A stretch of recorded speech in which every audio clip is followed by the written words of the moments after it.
Before the word supermodel became a buzzword, there was her Margaux. Tall, graceful, with a face sculpted from light and shadow, she didn't just enter a room, she arrived. From the very beginning, it seemed as though she was destined to shine. But alongside her dazzling surname, she inherited something darker. A legacy of pain, a family curse that had haunted the Hemingways for generations. And in the end, like many before her, she paid the price. Margaux Louise Hemingway was born on February 16, 1954, in Portland, Oregon.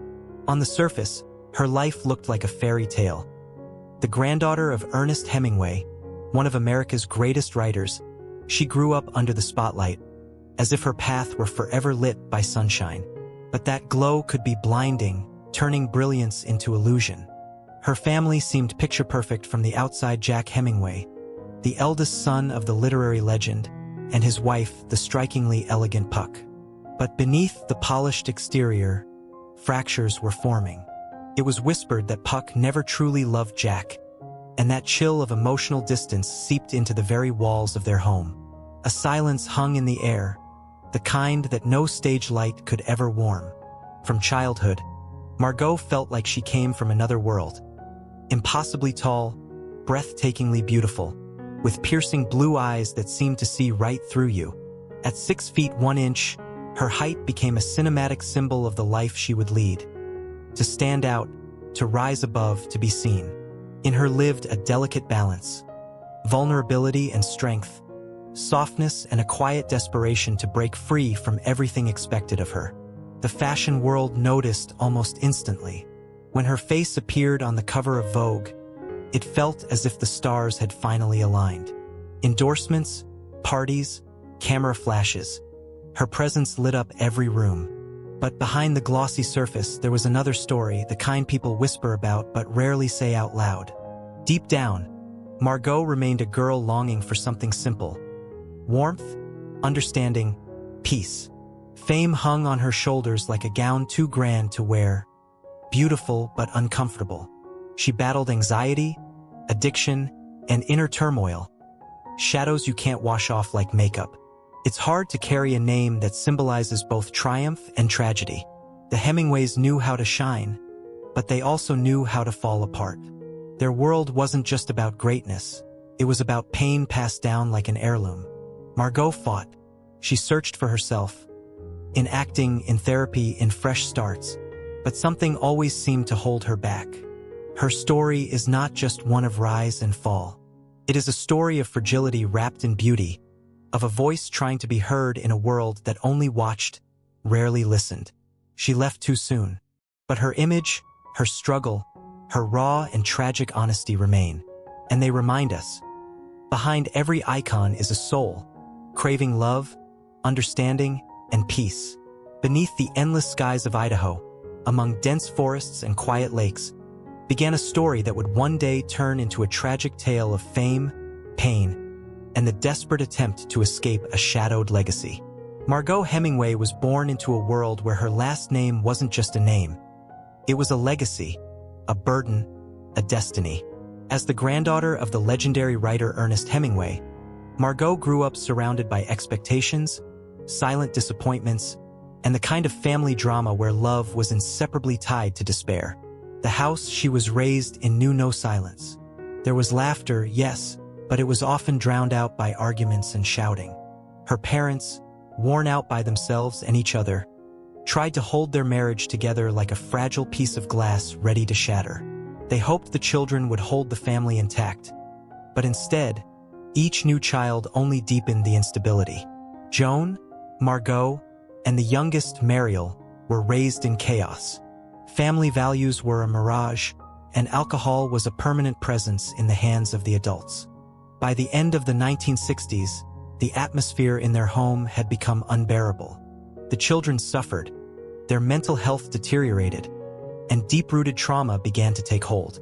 The suicide of their grandfather, Ernest Hemingway, in the summer of 1961, was a devastating blow, not just to the world, but especially to the hearts of his descendants. For Margaux, it marked a point of no return. Her teenage rebellion was more than just a phase.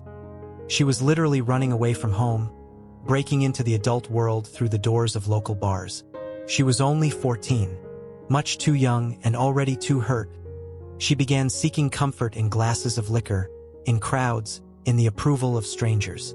Her sister Mariel would later recall how Margaux would disappear for days and nights at a time, skipping school, dancing until she collapsed, numbing her wounds with alcohol. Her beauty, radiant, almost otherworldly, became a shield. Behind the dazzling appearance were pain, loneliness, and depression. She looked like a winner, but inside, chaos raged. Before even turning 20, Margaux had already come face to face with depression, bulimia, and epilepsy. And no party was ever loud enough to drown out the voices in her head. At some point, she made a decision. In order to survive, she had to leave. Break free. Start over. New York, glittering, loud, ruthless, became her chance. There, under the flashes of cameras and atop the catwalks of high fashion, Margaux began her modeling career. Yes, the Hemingway name opened doors, but she stayed in the industry on her own merit. Her charm, her gaze, her magnetic presence made her unforgettable. In the early 1970s, she exploded into the fashion world, becoming a symbol of the era. Her face graced the covers of Vogue, Elle, and dozens of other magazines. She became the embodiment of elegance, desire, and the glossy fantasy of success. But behind all those magazine pages was not just a model, there was a human being. Complex, vulnerable, desperate for love and understanding. Margaux's story is not only one of fame. It is a story of a lifelong battle with inner demons, of a woman trying to escape the weight of her family's past, of someone who fought to be herself in a world that constantly demanded she be someone else. In the 1970s, Margaux Hemingway appeared to be the very embodiment of glamour, tall, graceful, with that signature penetrating gaze that seemed to draw cameras toward her with a near mystical pull. In a fashion world where beauty standards bordered on the brutal, she was the new muse. Her face adorned magazine covers, her name lit up headlines. But beneath the shimmering surface of success, a very different story had already begun. She was just 19 when he first noticed her in a hotel lobby. Errol Watson, a wealthy heir to a restaurant empire, was much older and far more practiced in the subtle mechanics of control. What began as a chance meeting quickly turned into a romance, one of those relationships where love flows one way and power the other. Within 4 months, Margaux had moved into his New York apartment. Today, the situation might provoke outrage, or at least headlines. But back then, in an era when money could muffle almost any whisper of concern, it passed without question. For Margaux, it wasn't just an escape into love. She still held tight to her dream, a dream of becoming a star not only on the runway but on the screen. Watson was powerful and she believed he could help. But that help quickly became control. He named himself her manager, chose her outfits, dictated her behavior, and, with unsettling precision, pointed out her flaws. Margaux, vulnerable and uncertain, was easy to manipulate, and he knew exactly which strings to pull to keep her subdued. She drank. A lot. To forget. To quiet the voice inside that warned she was slipping away from herself. In that haze, a decision once seemed rational: marriage. Perhaps a wedding band could offer some kind of stability. In 1975, they married. But no ring can mend the fractures that formed deep within. By 1978, it was over. A predictable end to a relationship built more on control than love. And yet, as her personal life quietly unraveled, her career appeared to be reaching its peak. But fame is a mask, and behind it, pain often hides. The fashion world demanded perfection. No blinking, no stumbling, no gaining weight. Margaux lived inside a gilded cage, where food became the enemy and her own body, a battlefield. Eating disorders, something she rarely spoke about, poisoned her every day. She fought back, but more often she lost. Not just to herself, but to a system where vulnerability was treated as weakness. In 1976, she made a bold move, her film debut in lipstick. It wasn't just a role, it was a cry from the soul. The film tackled violence and the kind of pain that often goes unseen. Margaux poured her fears and fury into her character, Chris McCormick. Her performance was raw, honest, and for that reason deeply uncomfortable. Critics were divided, praise mixed with condemnation, and inside, a fresh wave of depression rolled in. The honesty she displayed on screen stripped away not just the mask of her character, but her own. She had brought her younger sister, Mariel, into the film as well, her own idea, a gesture of love. But the result was not what she had hoped for. Critics showered Mariel with praise, while Margaux was labeled wooden. And so began a quiet chill between the sisters, a distance that only deepened with time. The comparisons became endless. Who was more talented, more beautiful, the real Hemingway? 7 years separated them, but the emotional gulf felt far wider. Mariel disapproved of Margaux's chaotic, often self-destructive lifestyle, and Margaux, in turn, felt that even her own family refused to see her for who she was, without labels, without judgment.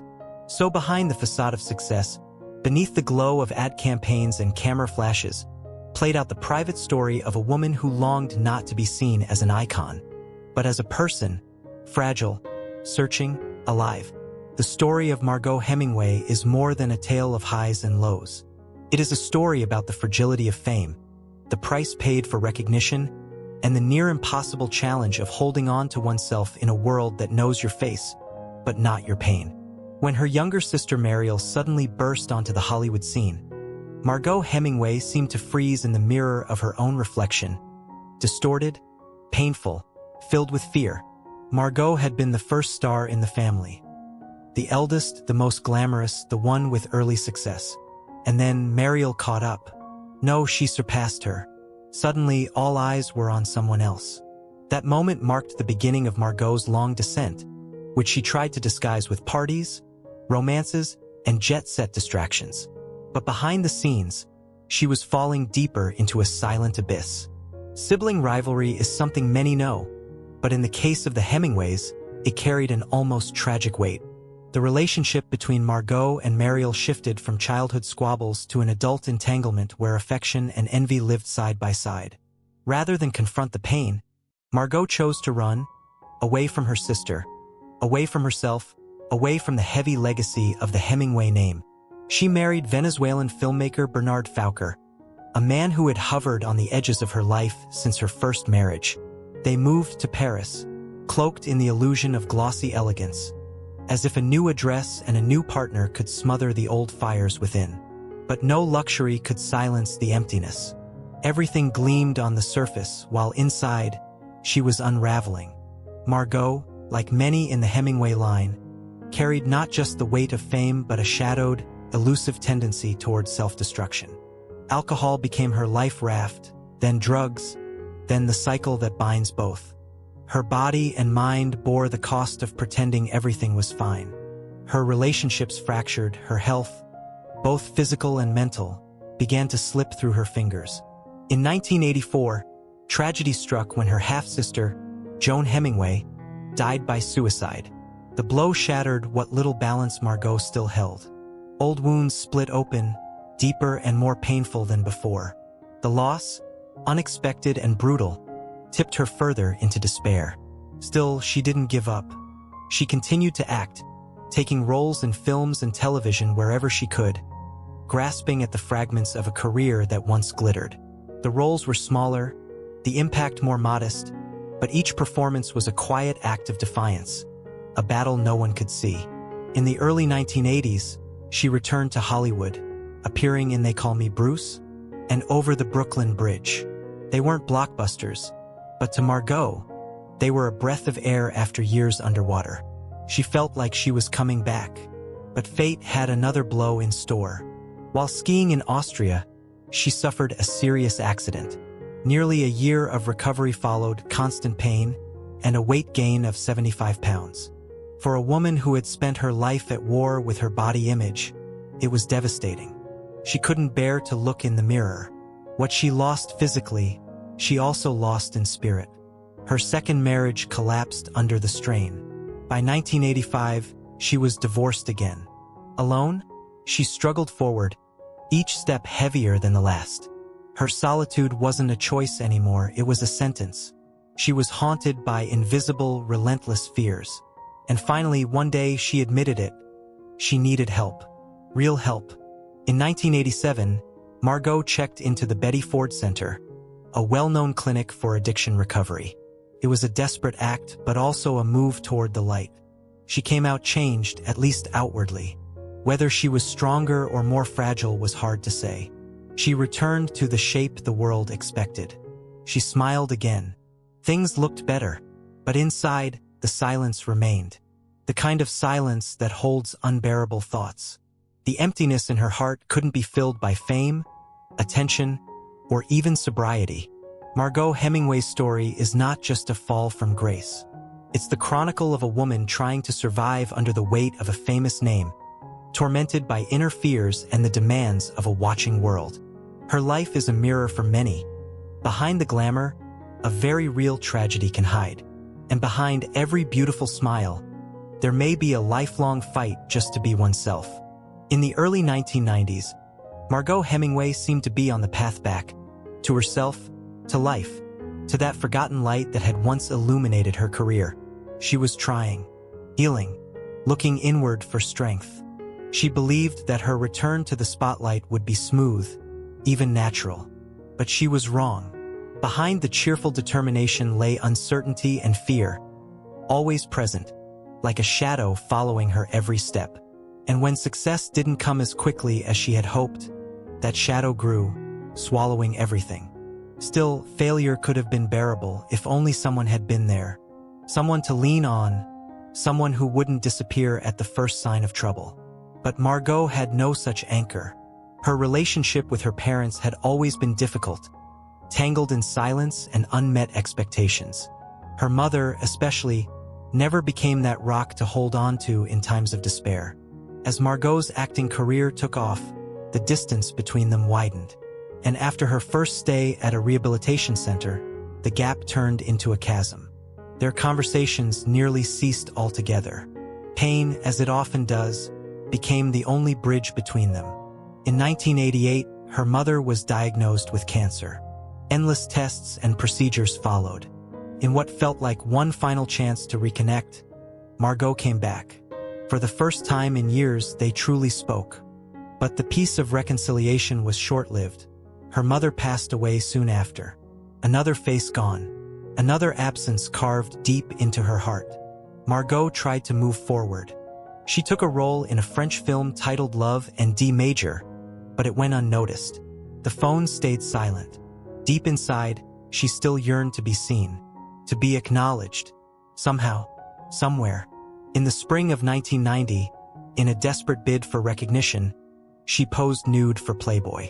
It was her way of shouting to the world, "I'm still here. I still matter."